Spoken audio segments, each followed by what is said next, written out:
Hey guys, I want to thank you so much for joining us back here on the Success 101 podcast for another awesome episode. Just to give you a quick heads up, we had a little bit of technical difficulties this week and the audio didn't come out quite as clear as I had hoped.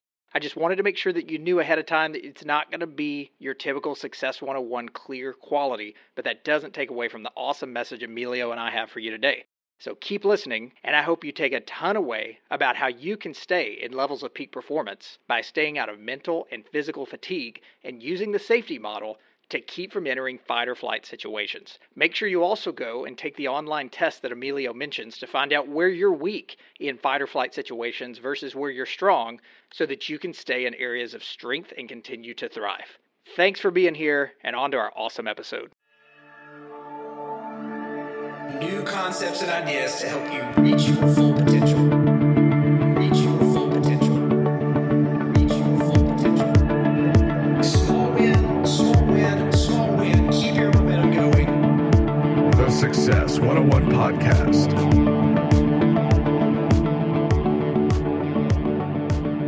Welcome back, Emilio. Welcome back, everybody. Live episode number 36. So excited to be here with you guys. And just want to mention right off the bat, just the tragic flooding in Houston. I didn't want to start off the podcast without mentioning that. Emilio, I know you live there. I lived there for 8 years before moving to Dallas. It's just nuts what's going on there, man. Yeah, man, I'm doing well over here. I'm positioned in Austin, Texas at this moment, but I'm saddened right now, and my heart goes out to everybody out there that has been rescued or anybody that is still lost out there and needs some help. And there's definitely a lot of situations like that. Yeah, and people just don't understand the magnitude of Houston if you're not from there. But if you think about Houston, I posted yesterday from a client of mine where he's saying, look, our neighborhood's flooded, but then there's neighborhoods 50 miles away that are flooded and everywhere in between, and it's all considered Houston. But so, it's kind of crazy, too, how much water has fallen. 9 trillion gallons they're estimating right now that has fallen. Let me give you guys just a little bit of perspective on that. I just heard this morning, by the way, it went to over 11 trillions, actually. Yeah, this is actually from 2 days ago, and it was still raining. So this is at 9 trillion when the news reported it. So you're right, it's actually more now. But at 9 trillion, it would fill the Great Salt Lake twice. It would fill the Empire State Building almost 34,000 times. It would cover New Orleans, the entire city, in 128 feet of water. It's 9 days worth of constant Mississippi River flow. And then this was the most staggering to me. It would cover the lower 48 states, all of them, with almost a quarter inch of water.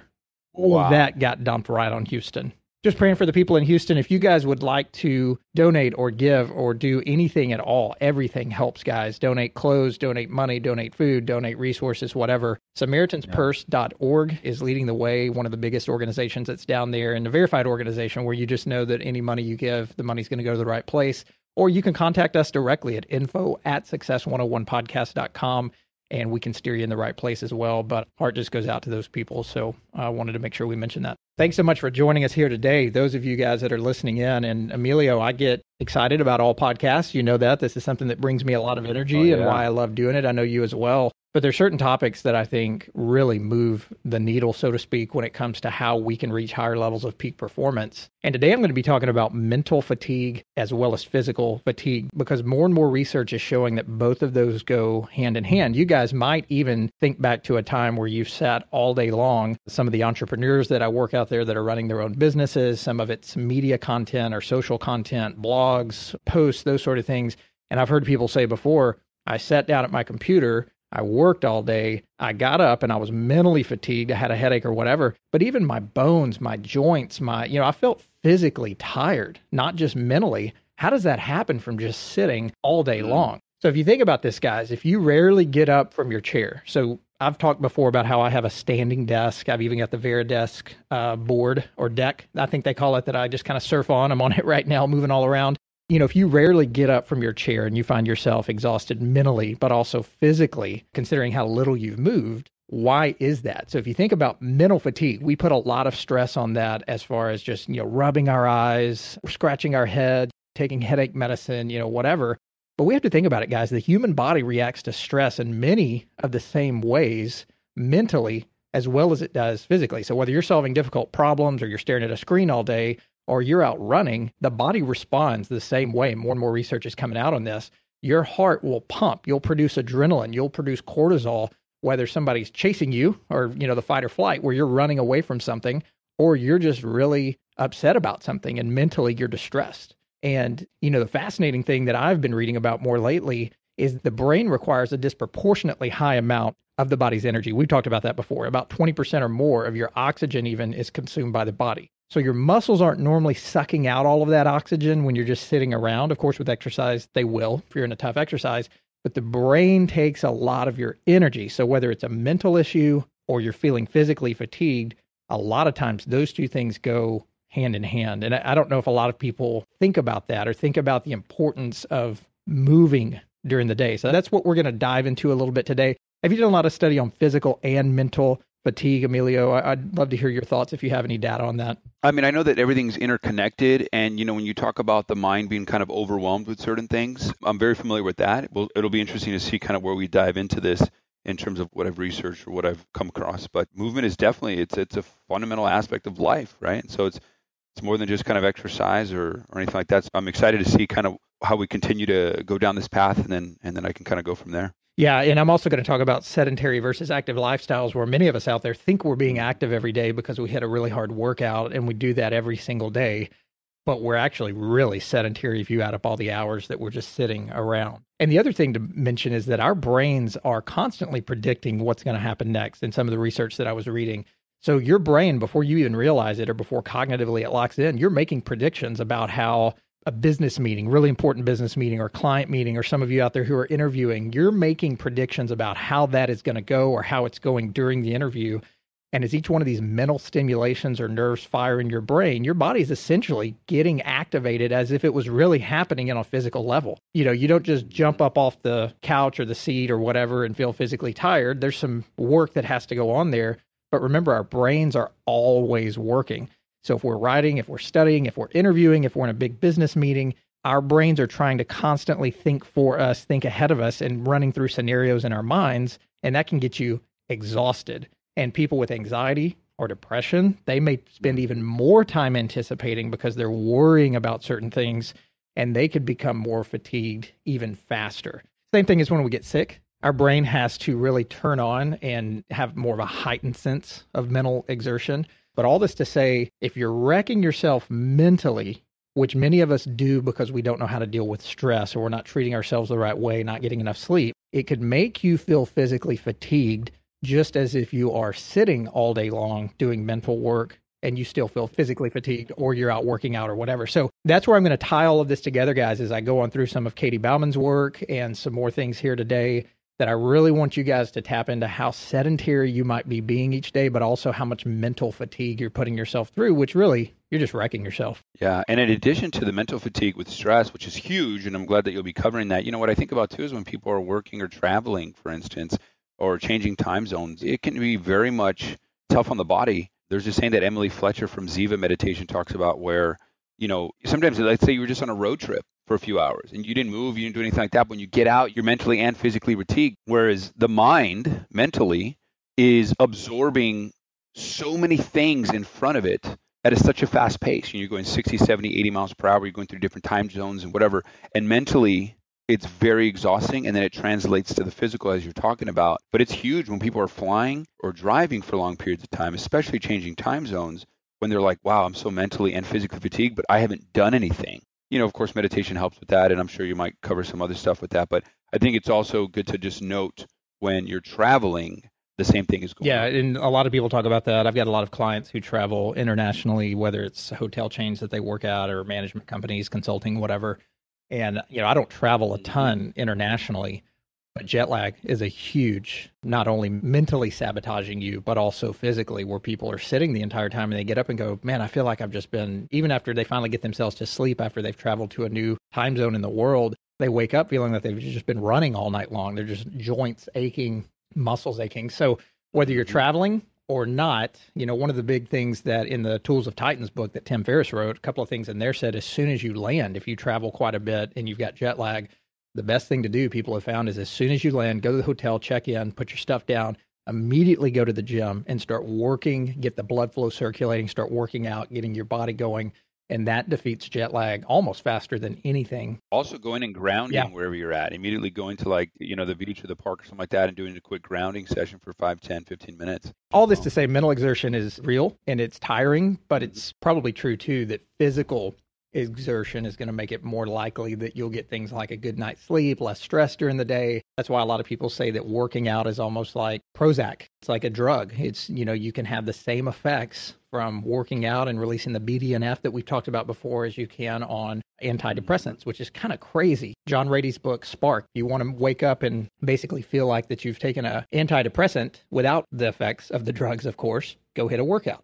If you want to wake up and better your chances of being depressed, then don't go do that, and you're going to be in that situation. So let's talk a little bit about the physical movement. I don't know, Emilio, if you have really had a deep dive into Katie Bauman's work. She's got 3 awesome books out there when it comes to this that I would encourage you guys to check out. Move Your DNA, Movement Matters, and then I'll get to the third one here in just a second. But she says movement, just like a cell wall, mitochondria, which we talk about a lot, the cytoskeleton and the nucleus, all of that's working together in your cell. Cells don't work without movement. Also why the electrical charge and everything you've been talking about with this PEMF stuff is so helpful. It gets you moving. Yep. But you're not fully operational Absolutely. with all your cells not working well. And so movement today is what she says affords us the ability to move tomorrow. So if you guys haven't heard about Katie Bauman before, she's one of the world's leading biomechanists. A lot of her work helps us to properly get our body moving each day in ways that we may not think about before.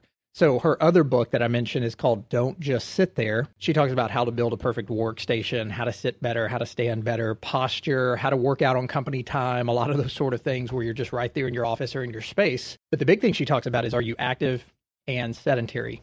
So there's a lot in the book, guys, that we won't have time to cover here today. But she talks about micro movements, even little movements, something as simple as stretching your calf while sitting at your desk or your standing desk or changing positions.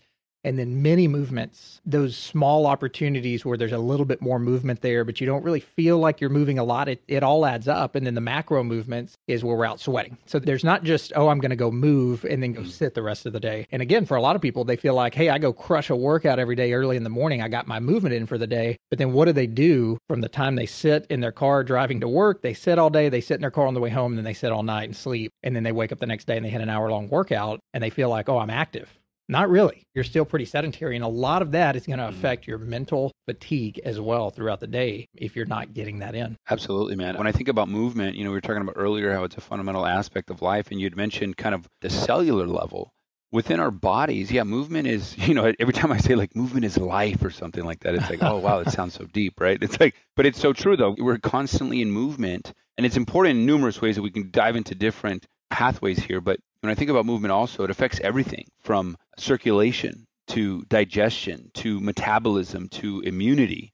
With movement, our bodies regulate hormone activity, detoxify, respire, and so many other things. And so, whether it's in the gym or just what's happening within our body, I think it's important to kind of note that movement is life in a sense. Yeah, absolutely. We've talked about before that there's 70 to 100 trillion cells in your body. The cool thing about that is nearly every single one of your bodily functions where it involves your cells regenerating, your mitochondria, all of that is specialized equipment, basically, if you look at it that way, to detect movement in your body. And either they're going to properly and healthfully regenerate and give you the energy that you need when you are moving and respond to that, or they're not. And so one of the main things about studying epigenetics and, which you've talked about many times before, the effect of our environment on the expressions of our genes, we're really missing the most important part here. And the big breakdown that I want you guys to grab on this, as I mentioned, is movement versus exercise or thinking you're active when you're really sedentary.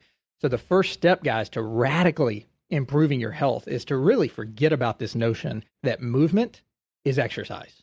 As crazy as that may sound, it's really not. To move your health forward with movement or to hit peak performance with movement, it's really important that we mentally rearrange that relationship, because so many times movement is not exercise. So what I mean by that is so many people think they need to go exercise to be healthy and move and keep themselves physically and their cells and everything healthy.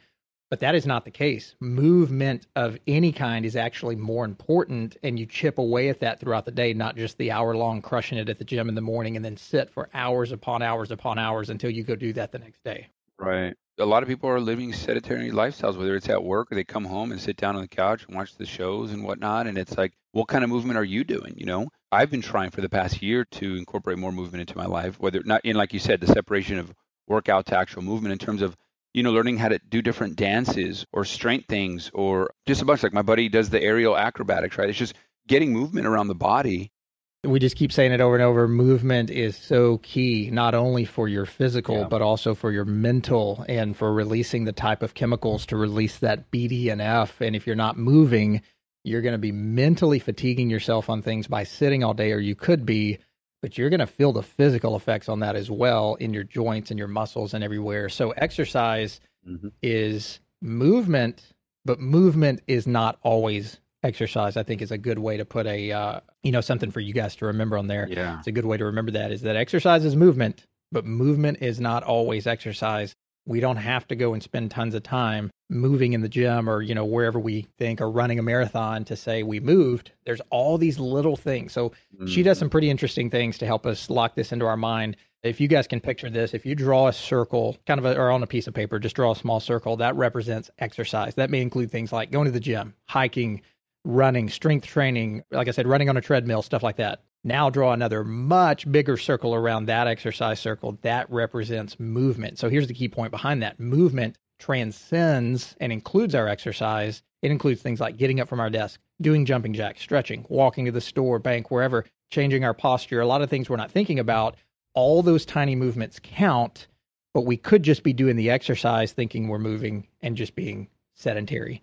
And our DNA really suffers from that, as you and I have talked about before. Anything from walking, anything from, like I said, even as crazy as it sounds, jumping jacks. I saw a video that you did, Emilio, one time where you said, I'm trying to move more. This was probably weeks ago, a month ago more, where you said every however many minutes, 15 minutes or so, I'm doing these movements. And I don't even remember what it was. I was just scrolling through and I just saw you doing these. Can you remember what I'm talking about? Yeah, I know exactly what you're talking about. And it's actually a perfect transition to what I wanted to talk about today, but it's about, I learned it from the Academy of Brain-Based Leadership. Some neurologists were talking about when they've studied the brain over numerous years, that our brain will start to wander every 50 minutes, every 50 minutes. Yeah, ultradian rhythms, basically. Yeah, basically, yeah. And so, I just I have a quick alarm thing that, every time it goes off every hour, I'll get up anything from 5 seconds to 15 minutes, get up and move, whether it's quick push-ups. I think I did like a quick hit routine for about 5 minutes, 3 rounds, and it was just to move my body. And, when you think about it affecting another thing that's coming up for me is, our lymph system. How to detox all the toxins that we have in our body is through movement.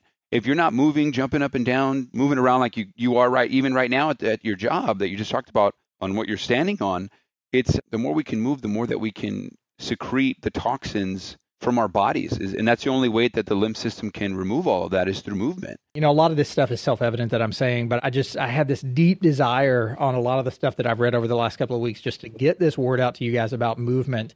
And again, I talked about the Pomodoro technique before, where you work for 20 minutes and then you take a 5-minute break. Work for 20 minutes, take a 5-minute break. You do 4 sets of those, and then you take a much longer break, like a 30-minute break, whatever. Maybe you sit down at that point. Have a 20-minute timer on your watch or on your computer or whatever that really gets you into not just taking a break, but also taking a break while moving. The fastest way to get your lymph system and your blood circulating is to do leg exercises. You can do some arm exercises, but the legs really move. You're moving like half your body, whenever you do that. So set a 20-minute timer, take a break every 5 minutes, and just move. There's an app, if you go to the App Store on your iPhone or Android or whatever, where it's got like office workouts. Like just type that in and I'm sure some stuff's going to come up. But like every 20 minutes or so, it dings and says do push-ups, where you lean in on your desk and just do some quick push-ups or do some squats or hold in a wall seat position. All of that is not only going to keep you guys physically energized and keep your cells energized, but mentally you're going to be able to excel and push forward to levels of peak performance because we're not just letting ourselves get into that sedentary lifestyle.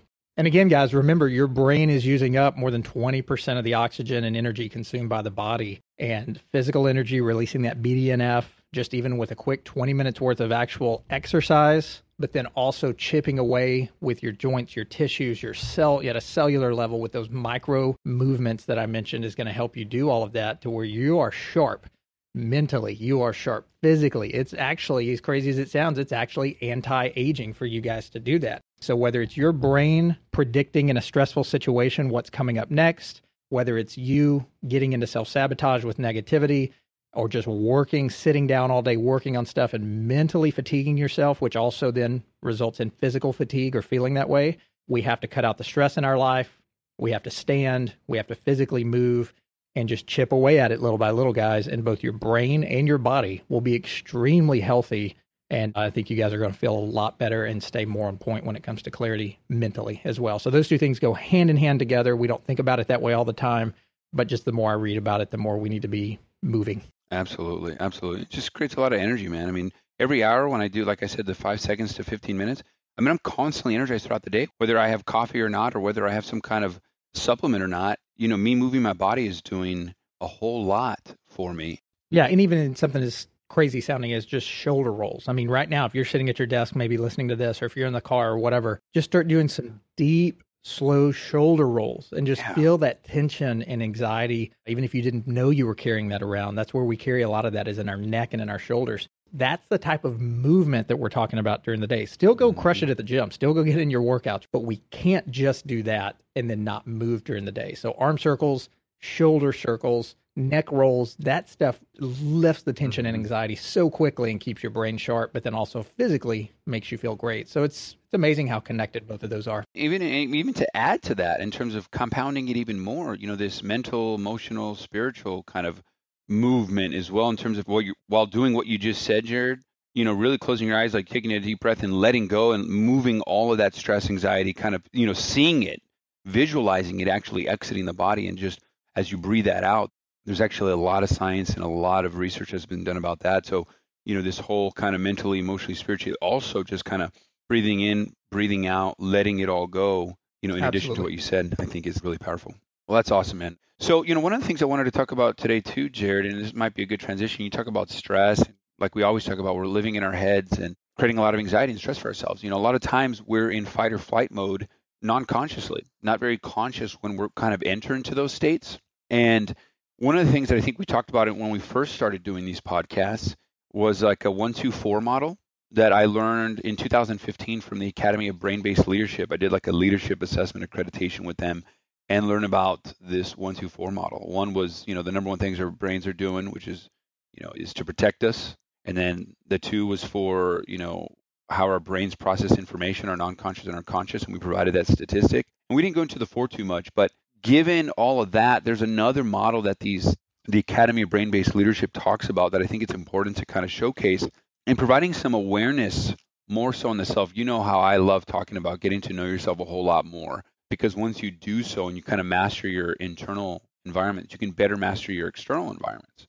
And so what I mean about knowing yourself better, they've done a great job of introducing these models that are very simplistic, because a lot of this is complex, but providing a simplistic model to, you know, deliver the information as to what's going on in your daily life and what's triggering you to get into a fight or flight response that is causing you subconsciously to be anxious, stressed, you know, in the fight or flight, and mentally and physically being fatigued, like you're talking about, Jared. And so this S.A.F.T.Y model, I wanted to kind of bring to awareness so that you guys can maybe also reflect on this during this conversation as well as after the fact. And before I present the S.A.F.T.Y model, the Academy of Brain-Based Leadership, they have a lot of awesome programs. They're like research-based. They're powered by Brain Resource. It's a consortium of over 350 scientists, and they have backgrounds ranging from anywhere from neurobiology, genetics, to computation, to business, biotechnology. But what's cool about it is that they all have a shared goal, and it's to enable discoveries to better understand brain function and to improve human health. And so it's really cool. Their senior leadership and board of advisors, like they continuously scan, they continuously evaluate and integrate the most relative and really applicable brain research, like in real time, into their leadership development programs. It's been about a couple of years. I utilize this if I have a new client and whatnot. But the S.A.F.T.Y model, guys, each letter stands for something. And so S is for security. The A is for autonomy. F is for fairness. E is for esteem. T is for trust. And Y is you, because we're all different, right? Based on our genes, epigenetics, life experiences, brain profile, personality profiles, etc. And so S.A.F.T.Y, again, security, autonomy, fairness, esteem, trust, and you. And I know you're going to cover this, but just to kind of set it up for the listeners. Yeah. What is the overarching message? What's the umbrella message over all of that? What's the main point if you had to sum it up to what that acronym is? Yeah. So this is to bring awareness as to if any one of these are compromised in your life, you'll enter into a state of fight or flight, whether you know it or not. Gotcha. So, for instance, security. Security is about the C's. What I mean by that is the brain likes consistency, commitment, and certainty, and dislikes change. So, for example, let's say you and I are brainstorming a new idea, right? Our own or somebody else's. It's likely to trigger all of these C's in a negative way, the consistency, commitment, and certainty. So the brain likes to know patterns that are occurring moment to moment in real time. It craves kind of certainty so that, prediction and hence safety is possible. Yeah, well, that's what I just mentioned about whether you're in a fight or flight situation because someone's chasing you or you're just sitting in an interview. Your brain is always trying to think ahead of what traps you're going to get caught in, what loops you're going to get caught in, negative thinking, whatever. That's good in the sense that it helps keep us on our toes when we're threatened. Right. But when we're doing it all the time and we're in that Right. higher state of adrenaline and cortisol and forward thinking in the wrong ways, it's sabotage on our bodies. Absolutely. Absolutely. And so without the ability to predict, the brain must use dramatically more resources and energy, like you were talking about earlier, involving the prefrontal cortex in order to process moment-to-moment experiences. And so, let's put this in, you talked about the interview and things like that. Yeah, like if somebody just walked into your office right now and said, let's just give an example here, like you're fired. Well, wow, that messes with your security of finances, security of, a lot of things. You might, of course, feel it right away, like I'm in fight or flight. And that's kind of a real easy example. But if security, whatever that is in your life, consistency, commitment, or any kind of certainty is triggered, you're going to enter into state of fight or flight, whether you know it or not, right? Whether you're conscious or non-conscious to that.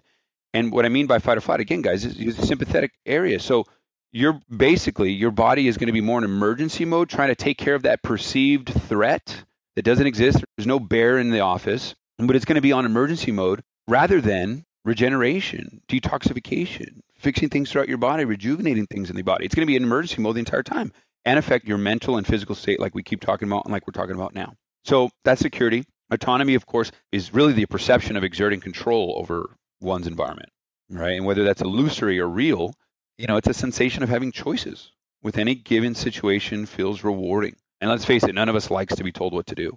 And so that's why even in coaching and anything else, a lot of corporations are starting to switch that, knowing this a little bit more, is that when you tell somebody what to do, 9 times out of 10, if not 10, and these guys are saying that 10 times out of 10, you're entering a state of fight or flight.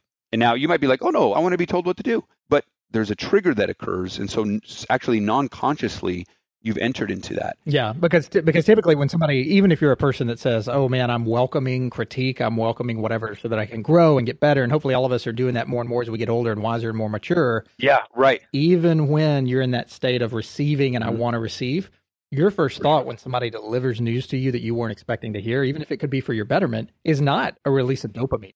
It is a release of cortisol, or it's a release of adrenaline, because your first reaction is, wait a minute, should I be defensive here?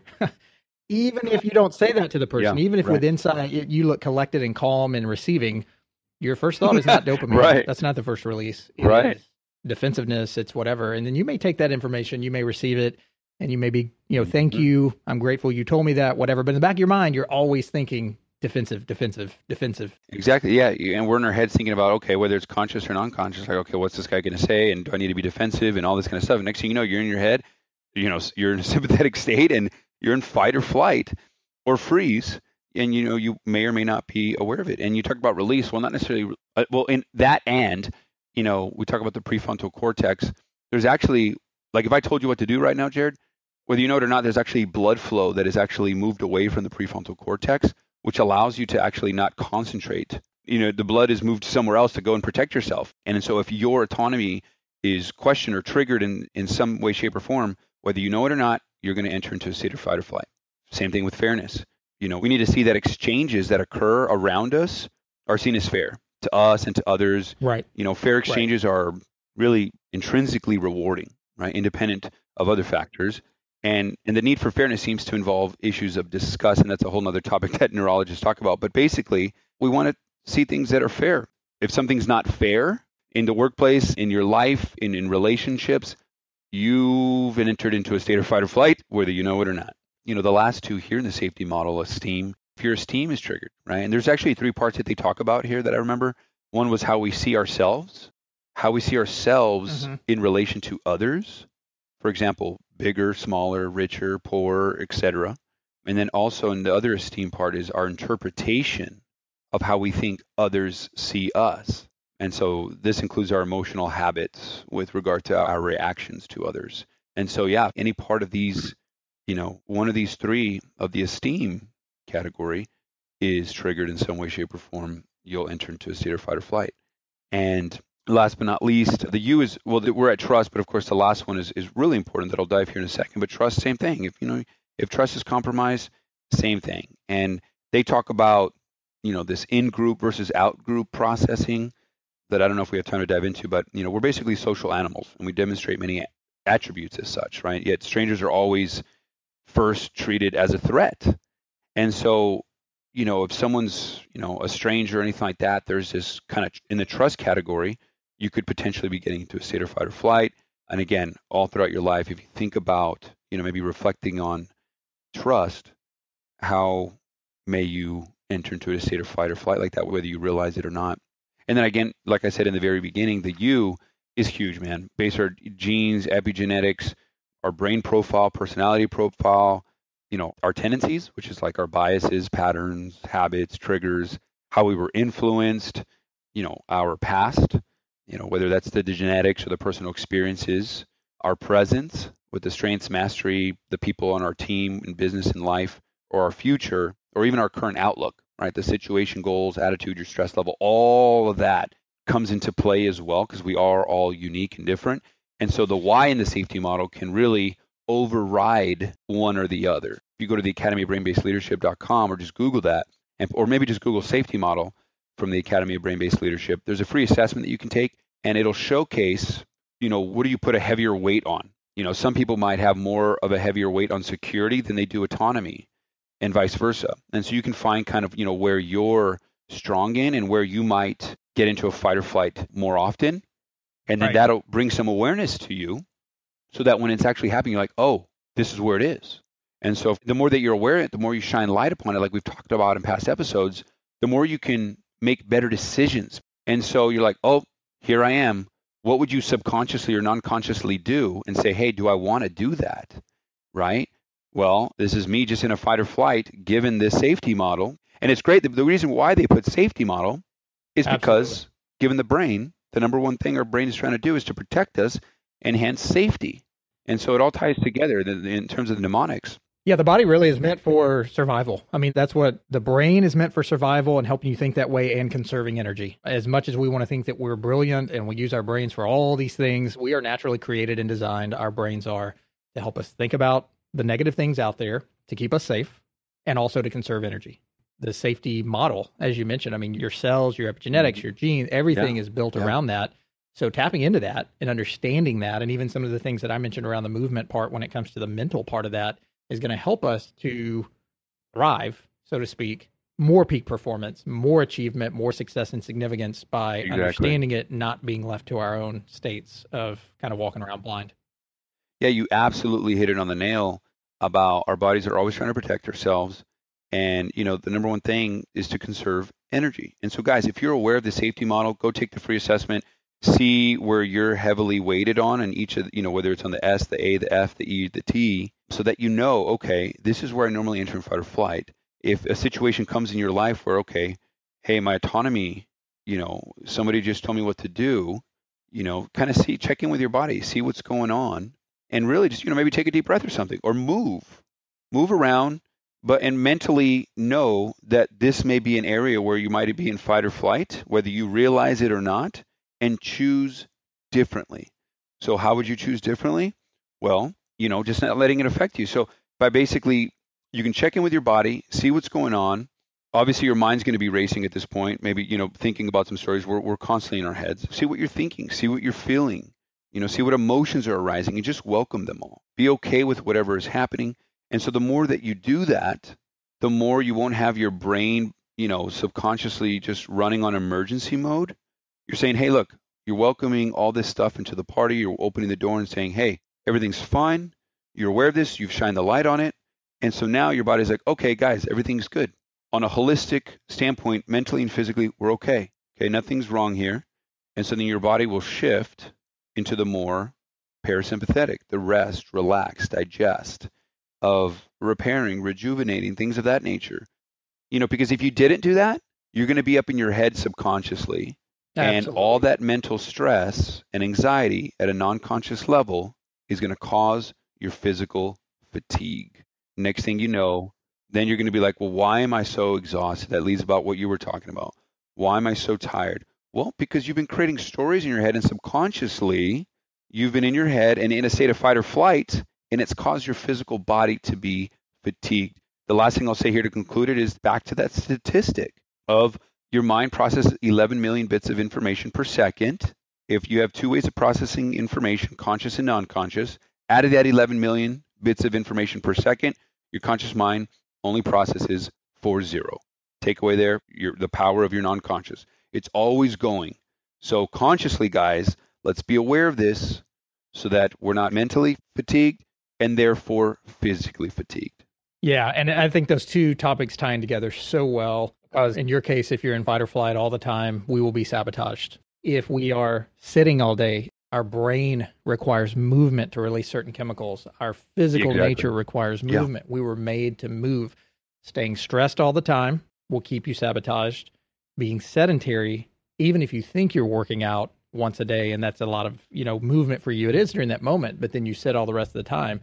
So I think those two things tying together with being mentally exhausted, but also physically exhausted, you're just not going to hit peak performance. And if our brain really does account for 20% plus of the oxygen and even more so of the energy and calories and things like that our body's consuming, we have to make sure that we're minding the mind, that we're tending to it. Whether it's exhaustion from other people around you being negative, whether it's lack of sleep, whether it's lack of movement, our brain's constantly predicting what's going to happen next, as you and I just talked about.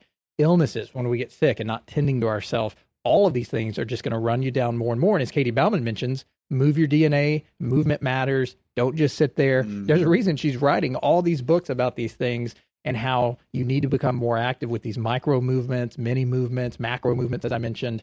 But move your DNA. We were made to move. That's going to release that stress. It's going to help you function more optimal. All those trillions of cells in your body, understanding movement versus exercise and how they are not the same, even though sometimes they can feel that way. And just little small things, whether it's up in your head or it's physically, are going to help you guys thrive. And that's what this podcast is all about, moving you guys to higher levels of peak performance with new concepts, new ideas, new thoughts. But you guys have to go out and make it happen. So hopefully you guys hear our heat on that. Absolutely. Absolutely. That's definitely what this podcast is about. And, one thing I just wanted to cap off on is whether it's this particular episode about movement and the safety model and how it intertwines, or another podcast that we talk about some other great ways for high performance. We are what we repeatedly do. It's a lifestyle. And so a lot of times people are always, and I think we've talked about this in other episodes as well. It's like, okay, let's move, right? Sometimes people will try it for a day, a week, a month, 2 months, and then stop or what have you. You are what you repeatedly do. Yeah, like come to us after a few months and see how that's changed your life. It's inevitable, but we are what we repeatedly do. So consistency is huge, right? It's key. And so I don't know, I just felt like I needed to stress that, especially with all the stuff and information that we both have been providing to the audience. It's like, keep it up. Next thing you know, it'll be ingrained. And then it's like, then it goes into your non-conscious. You're actually just non-consciously doing all these great things. It's like another new habit to high performance. So I don't know, something I thought needed to be said. We are repeatedly what we do. We are. Good old Aristotle. So guys, I am Jared Warren. He is Emilio Palafox. You can connect with us by email at emilio@crossphoenixcoaching.com, or you can reach us at the podcast email address, which is info@success101podcast.com. My team will pick that up and run with it. Anything you guys send over, it won't be ignored. We will answer those emails and get back to you. Or you can catch us in the world of social media on Facebook and Instagram. Always love being here with you guys, and hopefully you guys are driving toward higher levels of peak performance. Keep sending in your comments, keep downloading and sharing the episode, and if you feel led to do so and you're enjoying the podcast, go give it a 5-star review over on iTunes. That's what's going to keep the mic on and keep this thing going. We'll catch you guys on the next awesome episode. Until then.